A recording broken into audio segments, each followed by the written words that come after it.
In December of 1978, Littleton was a relatively small, quiet community.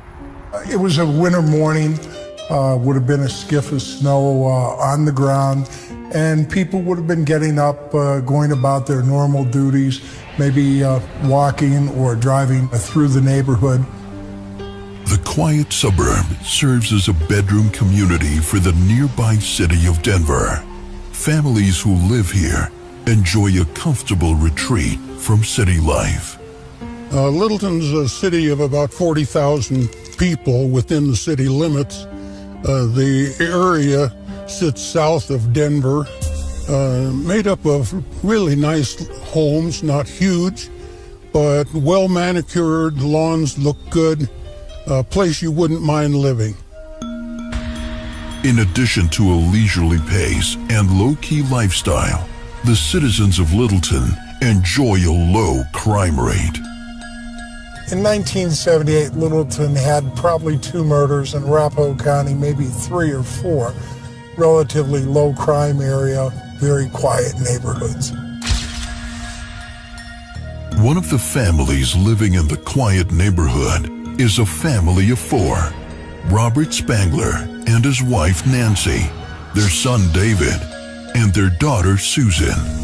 As Robert goes off to work every day at the American Waterworks Company, Nancy is happy to stay home, raising the kids. Neighbors said that the Spangler family was just well-adjusted, typical family from Littleton.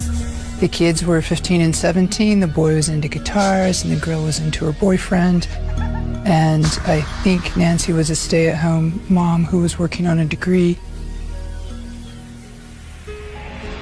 December 30th, the image of the picture-perfect family is about to shatter. It is mid-morning on the week between Christmas and New Year, and most families have taken the week off for vacation. Tim Trevithick, the 16-year-old boyfriend of daughter Susan Spangler, arrives with plans to spend the day with Susan. Tim had been to the house the night before and left the early morning hours. When he got up that morning, he called the house and then went over when there was no answer. His usual thing when he came to the house, if no one answered the door, would be to throw some pebbles at Susan's window. He got no answer to the pebbles. Tim went to the laundry room window and crawled through the window like he usually did. He went upstairs to Susan's bedroom, and as he entered the door, he hollered for her to wake up. When he didn't get a response, he threw his gloves at her, saying, Sue, wake up. But Susan Spangler is not sleeping. The closer he got to her, he realized that she was possibly dead. Trevithick races to David's room for help. He turned around and ran across the hallway to her brother David's bedroom.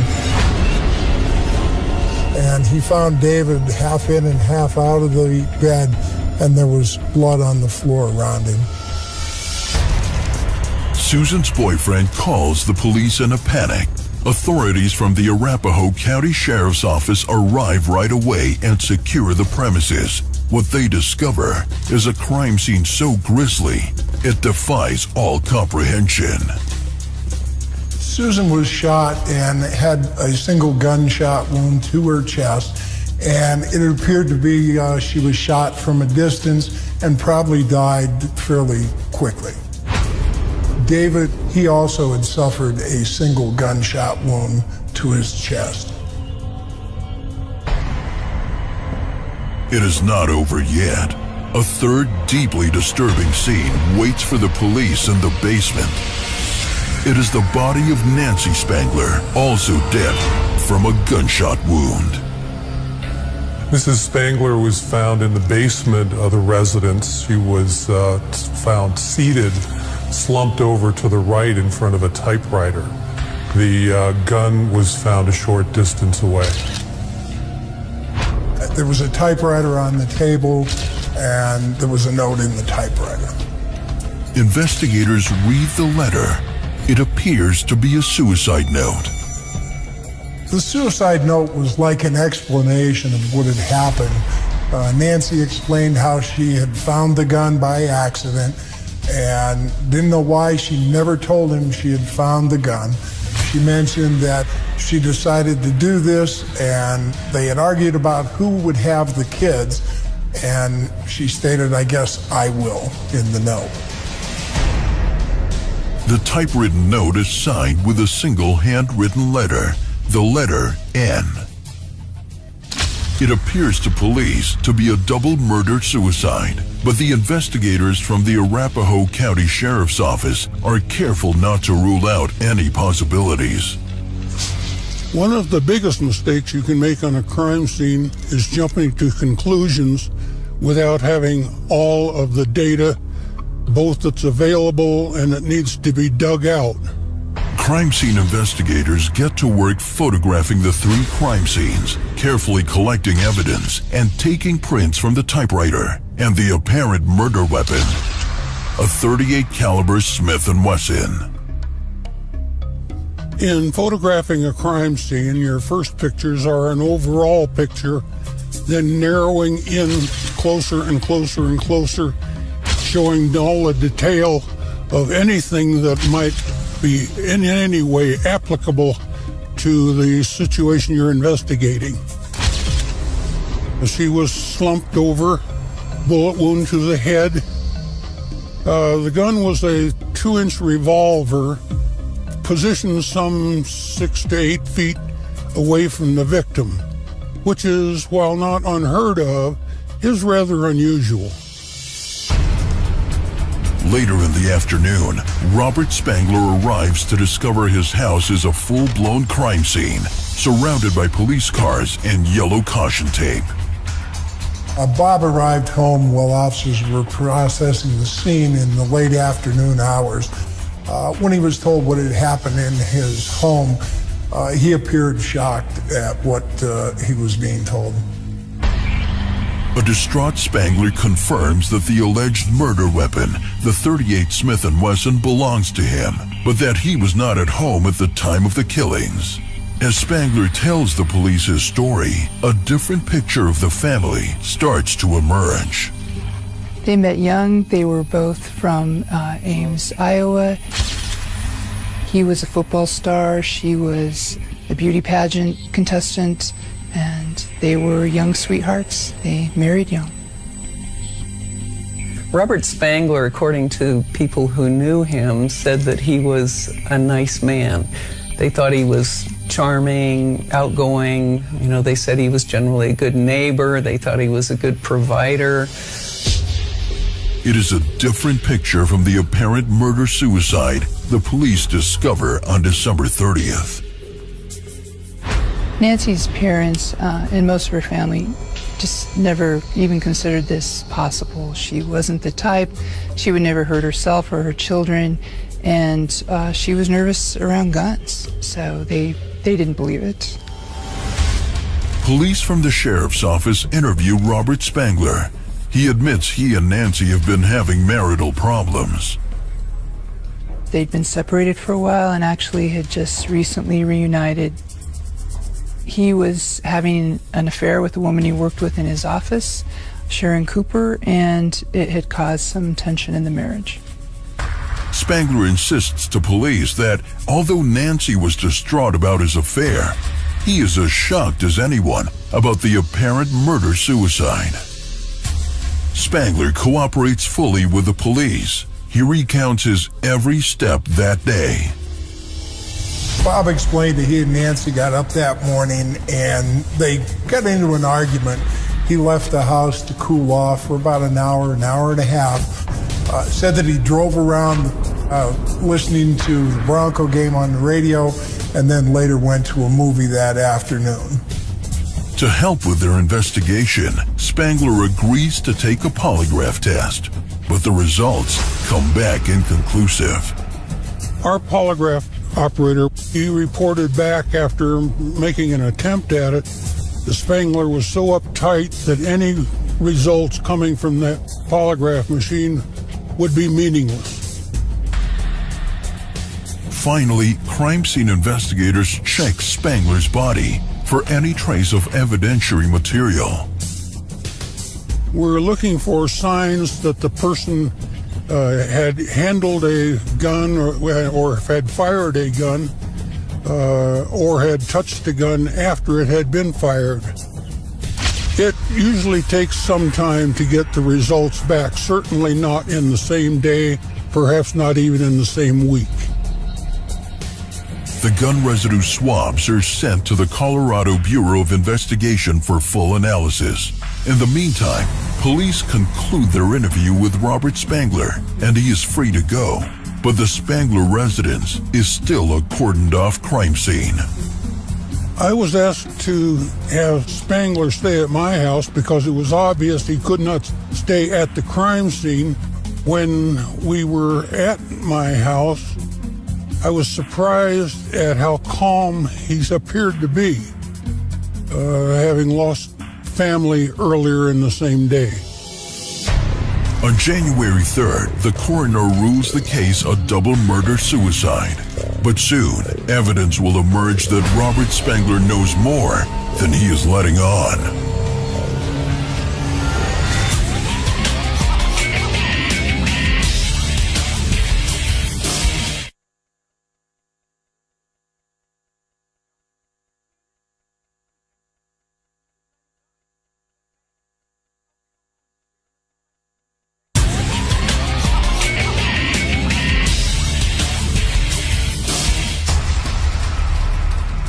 Nancy Spangler and her children Susan and David have been found shot to death.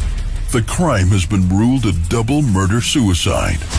Husband Robert Spangler has submitted to a polygraph test with inconclusive results. Suspicion grows when the results of a gun residue test arrive from the Colorado Bureau of Investigation. The results are surprising and troubling. Gunshot residue tests were completed on both Bob and Nancy. Nancy's test did not reveal the presence of any gunshot residue. However, one of Bob's hands tested positive for the residue. February 3rd, in a follow-up interview with police, Robert Spangler makes a change to his story.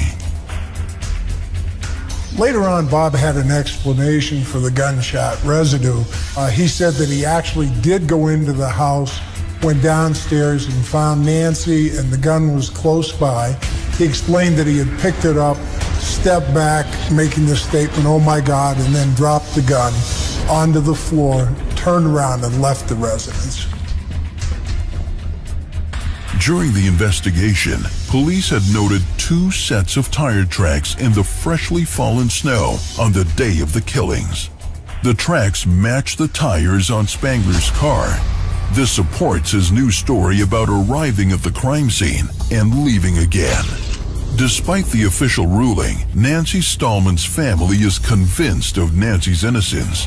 Further, they suspect Robert Spangler knows more than he is letting on. After Nancy's death and the children's death, the family saw Bob Spangler at the funeral services. He had hastily cremated the body. He was accompanied at the funeral by a girlfriend. He didn't behave like a typical grief-stricken mate and father, and they were suspicious. On top of their other suspicions, Nancy had written a letter shortly before she died. And in that letter, she was talking about the future. She was excited about things. She said that, they were trying to reconcile. And it did not sound like someone who was despondent and thinking about suicide. The close-knit community of Littleton is devastated to learn of the family's deadly tragedy. Despite the suspicions of the community and some members of the police, the case is closed. Life in Littleton goes back to normal. But for some, there are still too many questions that need to be answered. Questions mostly to do with Robert Spangler. When I picked up the case and I found out that all the evidence, except for the suicide note, had been returned to Bob Spangler, that included the gun and everything else, something I thought was terribly strange. As for Robert Spangler, the widower takes little time adjusting to his new life. After the murders, Bob Spangler moved back into the house, which his neighbors thought was very strange because there had been 3 murders in the home and they didn't think somebody would really want to move back in. To the shock of local residents, Robert Spangler marries his former mistress, Sharon Cooper. Sharon moves into the house where, just months earlier, Spangler's family was brutally murdered. Spangler told police that he was good at putting the past behind him. He didn't dwell on the past. He could compartmentalize things and just move forward. Robert and Sharon share similar passions. The couple make frequent hiking trips to the surrounding area. Robert and Sharon shared a real love for the outdoors. They loved to hike, particularly in the Grand Canyon. And Sharon had written a guidebook about the Grand Canyon that was really well received, so she was kind of known around there. Sharon's book, On Foot in the Grand Canyon, is widely regarded as an authentic look at the pleasures and very real dangers of hiking the canyon's steep trails.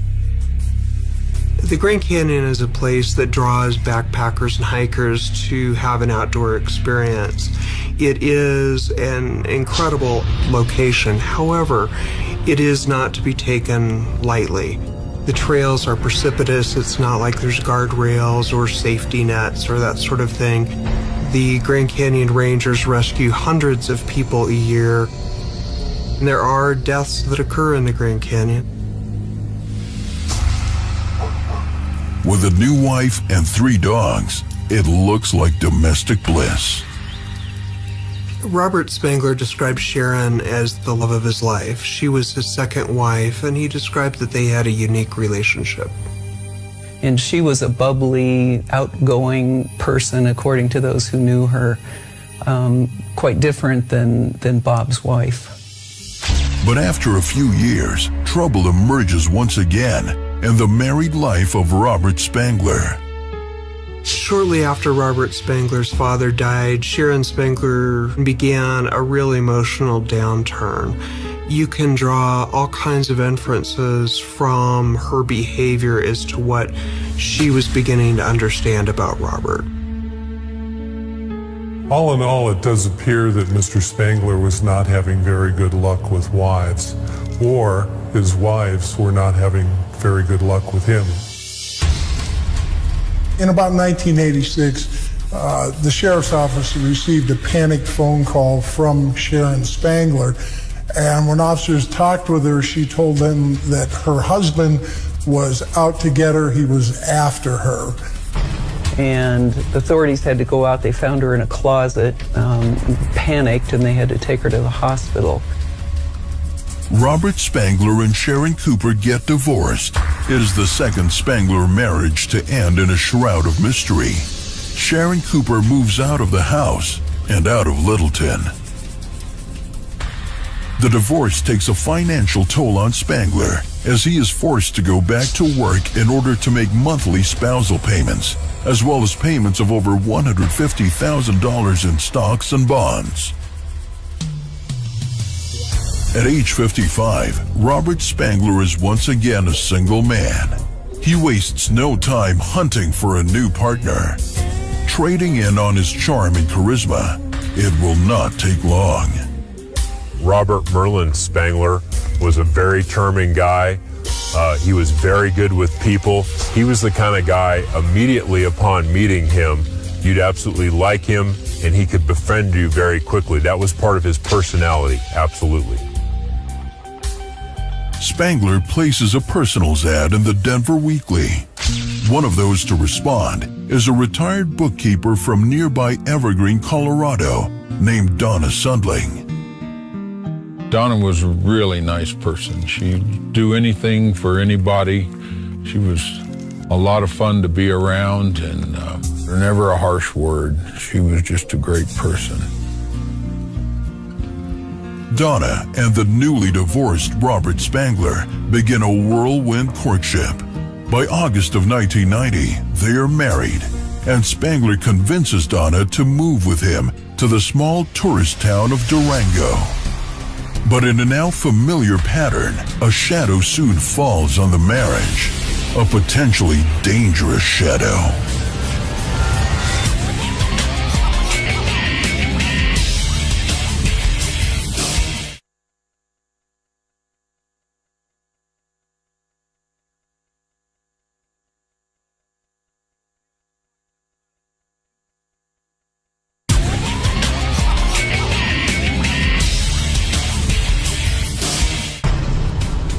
Robert Spangler's first wife and 2 children were found shot to death in a highly suspicious double murder-suicide. His second marriage is dissolved, resulting in an expensive divorce. Not to be deterred, Spangler marries again, this time to Donna Sundling, and settles into a new life in picturesque Durango. Durango is a classic Colorado mountain town. People are there because they love the outdoors. They kayak on their lunch hours, they hike all the time, and it's just a community that has very little crime, quite prosperous, and is isolated from the rest of the world but surrounded by beautiful mountains. For the 3rd time in his life, Robert Spangler is a husband. The couple becomes deeply involved in the Durango community, and Spangler himself referees soccer games for the local Parks and Rec League.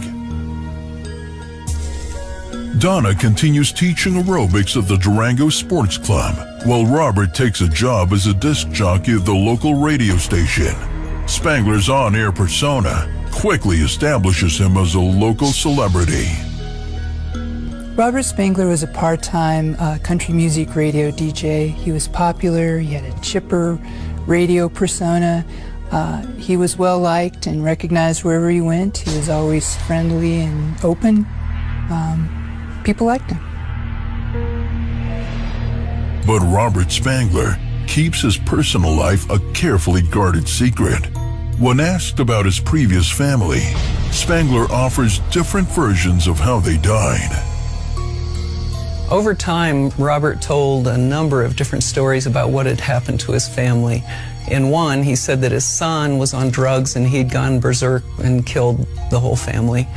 In another, he said that there had been a car accident, that he was behind the wheel, the rest of the family died, and he was injured but survived.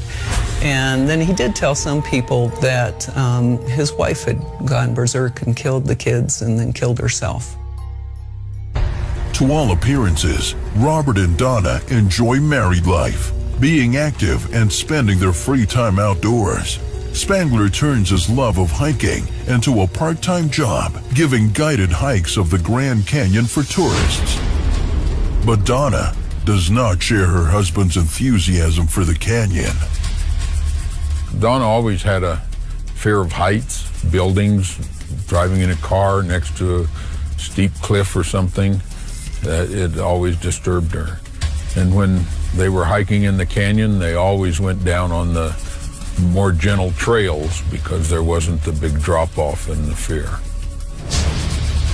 Soon, Donna stops going on hikes altogether. Spangler becomes distant, and the couple grows apart. By spring of 1993, Donna knows her relationship with Robert Spangler is in trouble. In a last-ditch effort to save the marriage, Donna agrees to one more hike in the canyon, despite her fear of heights. This time, the couple is alone. Donna would not have chosen to hike the Grand Canyon on her own, but Robert had talked her into one last trip because they were trying to patch their marriage up at the time. But Donna tries to remain positive, and the couple leaves for a weekend excursion to the Grand Canyon. This last trip that she went on, she just had a weird feeling about going on the trip. She was really reluctant to go, but she went anyway. Although Donna Spangler suffers from vertigo, she is willing to face her fear to save her marriage. But trouble in a marriage to Robert Spangler can have deadly consequences. Easter Sunday, the couple sets out for the Horseshoe Mesa section of the Grand Canyon on the fourth and final day of their camping trip. It will be the last thing Donna Sundling Spangler will ever do. Just before noon, Robert Spangler shows up at the backcountry office. He claims there has been a terrible accident involving his wife. Robert told the Rangers that he was setting up his tripod to take a picture and that his back was turned to Donna, and when he turned around, she was gone, that she'd gone off the edge. Rangers thought it was unusual that when he reported his wife's fall, that he stood in line patiently behind backpackers trying to get permits before he actually reported it. Park authorities raced to the location of Donna's lifeless body at the bottom of the canyon. The body was very beaten up and took several stumbles on the way down, and there wasn't much forensic evidence for law enforcement to detect. Spangler tells authorities that after Donna fell, he scrambled down the side of the canyon, washed the blood from his wife's face, and covered her with a tarp before rushing for help. In comparison to other homicide crime scenes where you typically have witnesses that have seen or heard something, or you have forensic evidence at the scene that you can collect, law enforcement was very challenged at this particular crime scene because there wasn't any of that. If somebody didn't see the fall, there's really nothing else to go on at that point other than his statements. After questioning Spangler about his every movement that day, park authorities released the grieving husband. After the investigation was wrapped up, the sheriff's department closed the case as an accidental death. Donna Spangler is dead at age 58, leaving behind 5 children and 5 grandchildren. Word of Donna's mysterious death spreads quickly through the media. People found the circumstances of Donna's death unusual because she wouldn't have wanted to be hiking there in the first place. And then the fact that it was during a picture, it's kind of an old bad joke, you know, someone standing on a cliff edge and someone else taking their picture, and all of a sudden they fall off the edge. Even though Bob Spangler had always been a perfectly likable, reasonable guy, and we had no other reason to suspect him, the story just didn't ring true with us, and my editor and I and a lot of people just felt like he pushed her. The local community reacts to the tragedy with shock and disbelief. Even though Bob Spangler wasn't charged with anything, gossip and suspicion lingered. And in a small community like that, we knew when he was dating someone. A mutual friend was supposed to go to the Grand Canyon with him for a hike, and all her friends advised her, don't go to the Grand Canyon with this guy. Robert Spangler has Donna's remains cremated before her family can make it to Colorado. At the memorial service, he delivers a eulogy which a friend later describes as tearless and weird. People started thinking that Robert Spangler's past was odd because he had 2 dead wives and he had a dead family, and the circumstances were not normal. One was a suicide murder and one was slipping off a trail at the Grand Canyon. Robert Spangler is single for the 3rd time in his life. For some, the pattern of sudden bachelorhood is just bad luck. For others, it is a clear sign of something dark and deadly and the secret life Spangler keeps well hidden. He has a way of dealing with problems permanently.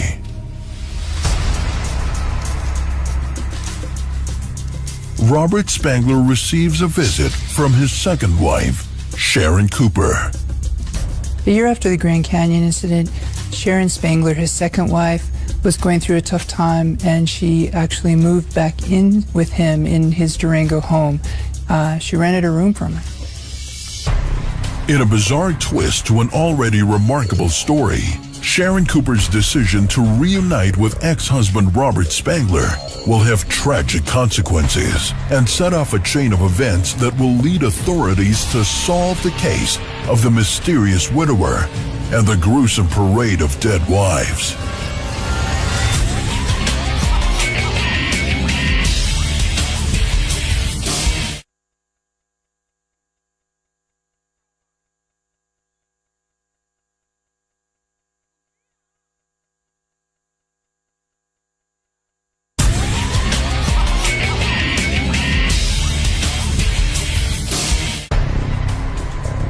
Local radio personality Robert Spangler has already lost his first and third wife under mysterious and violent circumstances.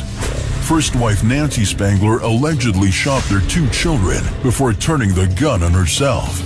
And Spangler claims his third wife fell to her death in the Grand Canyon. But a shroud of mystery surrounds all these deaths and Robert Spangler himself. On July 14th, Spangler's second wife, Sharon Cooper, moves in with him after being estranged for 6 years. After Donna's death, Robert's second wife, Sharon, ended up moving back in with him in Durango. She was supposedly going through a hard time. She had just broken up with a boyfriend and was having some mental health issues, and so she moved in with Robert. Spangler and Sharon Cooper attempt a life together for a second time. It lasts less than 4 months.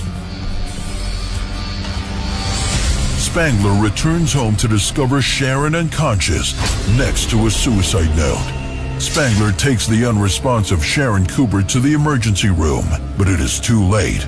Hours later, Sharon Cooper is dead. She actually came to consciousness and spoke with the doctors and talked with them about having taken an overdose of Tylenol. The death is ruled an overdose, and there is no criminal investigation. Whether by accident or by design, it is convenient for Spangler that he no longer has to pay spousal support. It is not the first time a tragic coincidence has worked in his favor. Robert Spangler denied having any responsibility in Sharon's death. Many of us have different theories about how her death occurred, though, and there's no doubt but that he had a lot of control over her at that point in her life. When news of Sharon's death reaches members of Donna Sundling's family, they contact the police immediately. They had been told that his first family had died in an accident. They knew that their mother had died in the Grand Canyon, and now another woman associated with Bob Spangler has died in close proximity to him.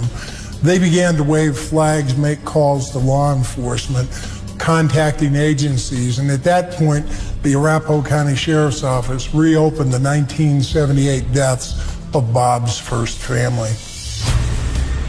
Arapahoe County investigator Paul Goodman gets to work re-examining the deaths in Littleton. It has been over 15 years since Robert Spangler's first family was killed. But Goodman and his team discover several pieces of evidence that shed a new light on what might have happened that December morning. The suicide note was strange because people usually don't explain why they are committing suicide, but yet this had a full explanation. It was typewritten, it was signed with the single letter N, which Bob explained was something normal for Nancy. She had a neurological disorder and often couldn't hold a pen long enough to write. Another strange thing was we found lots of checks that Nancy had filled out in their entirety in cursive writing and signed her full name to those checks. The other strange thing is that if she couldn't hold a pen long enough to sign a check, how did she hold a gun long enough to shoot her 2 children and then herself? The angle of the alleged suicide weapon, Robert Spangler's .38 caliber Smith & Wesson, plays the most critical role in determining just how Nancy Spangler died. This is a technique called test firing or proximity testing. and a weapon is fired at various distances from a target. You can see as the weapon is fired at very close ranges, and this is 1 inch, and we tested from 2, 3, 6 to 9 inches away.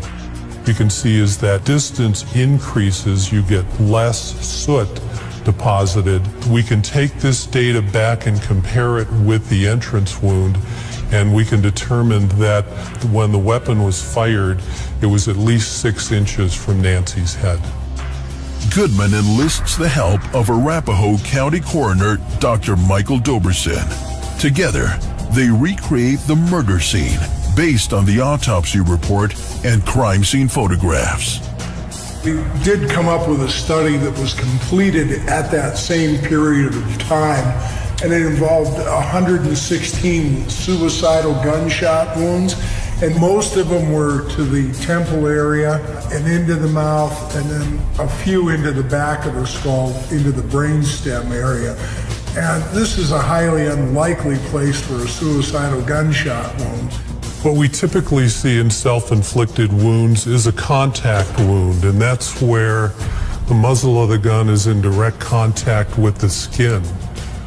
What's more unusual is to see self-inflicted wounds that are fired at more of a distance. If it is fired at a distance, it's usually a relatively short one, but to have a self-inflicted wound have a range of fire of 6 to 8 inches is extremely unusual. Armed with proof that Nancy was murdered, Paul Goodman adds it to his growing file on Robert Spangler. In the meantime, Goodman has been working in conjunction with the FBI on the case of Donna Sundling, whose deadly accident took place on federal land in the Grand Canyon. The thing that makes this case really unique is that it's a multi-agency, multi-jurisdiction, multi-state investigation. There's a lot of forces to bear that are looking at Bob Spangler, and none of them individually just have enough to prove and establish probable cause to move a case forward. We didn't have a lot of forensic evidence. We didn't have witness statements. I think investigators quickly realized that unless we get a confession, it's going to be difficult to prove murder. But a full confession is unlikely from a man who for 22 years has declared his innocence in all of the deaths. FBI agent Leonard Johns seeks the help of expert profilers from the Bureau's Behavioral Analysis Unit. The first thing that the FBI profilers recommended that we do on this case was to build a thorough background on Robert Spangler, find exactly who he was, and find out everything we possibly could about his personality traits.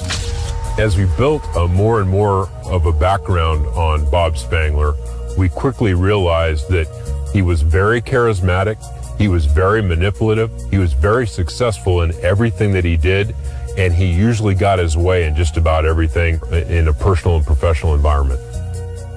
Agent Johns works closely with county and state police to devise a strategy that will bring Robert Spangler to justice. Authorities keep close tabs on Robert Spangler, who is now living in Grand Junction, Colorado, a 3-hour drive south of Durango.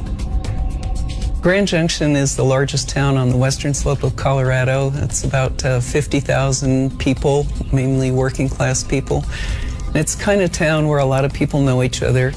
And at the time Robert Spangler was here, there were a lot of community theaters, so he was involved in that, and a lot of people knew him through that. Consistent with his profile, Robert Spangler is still craving the spotlight, working as an actor in the local dinner theater. While in rehearsal for one of the plays, Spangler discovers he's having trouble remembering his lines. He goes to a doctor to pursue the problem. The diagnosis is cancer. Spangler writes to family and friends to tell them of his condition. During our investigation, one of our people had talked to a woman. She later contacted him and told him that she had gotten an email from Bob explaining that he was suffering from a brain tumor, which was going to be fatal. Investigators are now in a race against time. The combined forces of Paul Goodman, Leonard Johns, and attorney Camille Bibles have to act fast if they are hoping to secure a confession and a conviction for Bob Spangler.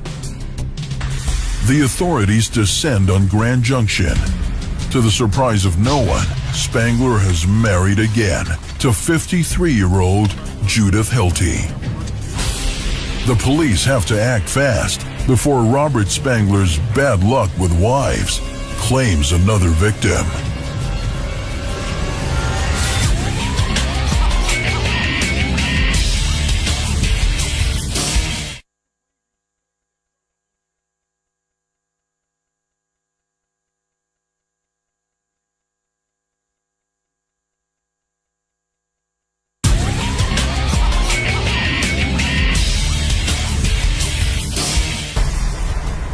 Those close to Robert Spangler suffer a deadly fate.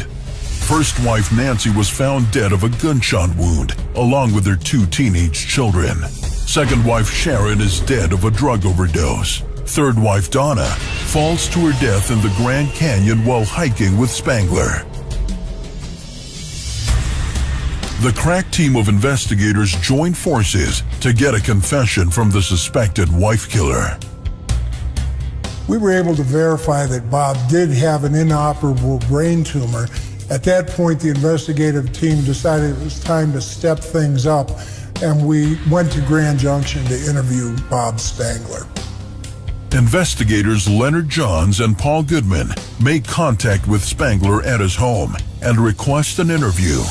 Spangler agrees. We led Bob into an interview room to talk to him. We interviewed him for several hours. We got some minor admissions from him, no confession at that time. We tried to convince him, ask him if there was anything he needed to get off his chest, to no avail. We ended the interview and we told him, Bob, we'd really like to talk to you again. His comment was, yeah, I know you would. The next morning, we got a phone call and Bob Spangler wanted to talk to us again. This time, Johns and Goodman apply some of the techniques they learned from the FBI profilers at the behavioral unit.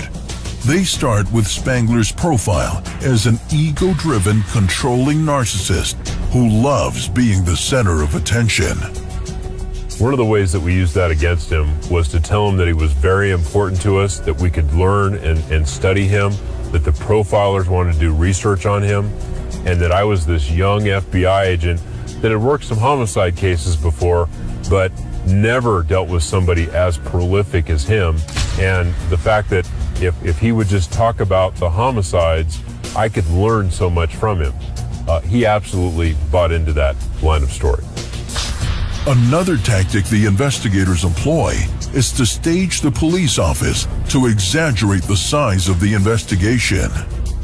Other members of the team set up the sheriff's office to look like we had a task force on the case itself. On the board it said Spangler Task Force, several people in there on telephones and on computers. Bob's head snapped to the right. He was very interested in what was going on in that room. He seemed impressed with the fact that he was the subject of so much attention. This was part of the strategy that the FBI profilers had outlined for us, and it was very, very effective. Investigators Goodman and Johns interview Robert Spangler for the second day in a row. In a room nearby, U.S. Capitol Prosecutor Camille Bibles watches the entire scene on a closed-circuit television. The profiler's strategy pays off. So I'm telling him that he's very important to us, that we can learn so much from him. The profilers want to study him and learn more about serial killers from him. But if we're going to do that, he has to demonstrate to us and tell us about how he's a serial killer. I'm accusing him of killing 3 of his wives and 2 of his children over a 22-year time span, And after I've accused him of killing those 5 people, he looks at me and with this very piercing stare, and he says, well, you're giving me credit for 1 too many. There's 4. 4 hours into the interview, 22 years after the crime, Spangler's enormous ego gets the better of him. He confesses to the murder of his wife, Nancy Spangler, and their 2 children, David and Susan. In chilling detail and with a blank expression on his face, the psychopathic Spangler describes the carefully planned slaughter of his own family. Bob explained to us that that morning he had already made the decision to kill Nancy, and he had earlier had her sign a letter N to a blank sheet of paper that he later typed the suicide note onto. He told her that he had a surprise for her and asked her to come into the basement to sit down at the table and close her eyes. He said that when she did close her eyes, he had earlier hidden the gun. He pulled the gun out from where it was hidden, shot her in the head. Robert then heads upstairs, confident his children are still asleep, and continues with his plan. Shot his daughter, Susan, and then he went across the hall to shoot David. David had apparently heard at least Susan's shot, and he was sitting up in bed. He shot David once, and David kind of went over, but he was still alive. And he decided that it wouldn't be in keeping with Nancy having shot David if there were 2 bullets in him. So he went ahead and smothered David into a pillow that was on the floor. When police asked Spangler why he killed his family, he told them he supposed he was selfish, that it would be easier to kill Nancy than to divorce her, and that his new girlfriend didn't like the children, so this was just easiest all the way around. Hoping to secure a full confession, Goodman and Johns pressure Spangler about the 1993 death of Donna Sundling. Bob Spangler's adamant that he's not going to talk about the Grand Canyon homicide. Donna has adult children, and he's very fearful that they're going to attack his assets if he confesses to her murder. We went back and forth, used several techniques. We even told him that he was interested in being known as a serial killer, but if he only killed the first family, he wasn't a serial killer. Eventually, he confessed to Donna's murder also. Through the media, news of Spangler's cold-blooded confession spreads across the state from Littleton to Durango to Grand Junction. Robert Spangler's confession was really shocking in Grand Junction. It was all people talked about for a few months. And part of the shock was that the people who knew him thought that he was a nice man. They couldn't believe that he could do such a thing. Robert Spangler is arrested and taken into custody. With a full confession already secured, there is no need for a criminal trial. Robert Spangler pled guilty to first-degree premeditated murder of Donna. As part of our plea, he also admitted the killing of Nancy and his 2 children in Colorado. We wanted to add that to our plea to give closure and finality to Nancy's family. At the plea hearing, for many journalists covering the case, it is the first opportunity to see the charming and psychopathic killer in the flesh. The courtroom was crammed with people. Some of the victims' family members were there, and his 4th wife was there. She was surrounded by friends who were kind of acting as bodyguards. And when Spangler came in, it seemed like he was on stage. He was smiling, he was winking at his 4th wife. You know, he seemed just so cold and unruffled, and he never did look at the victims' families at all.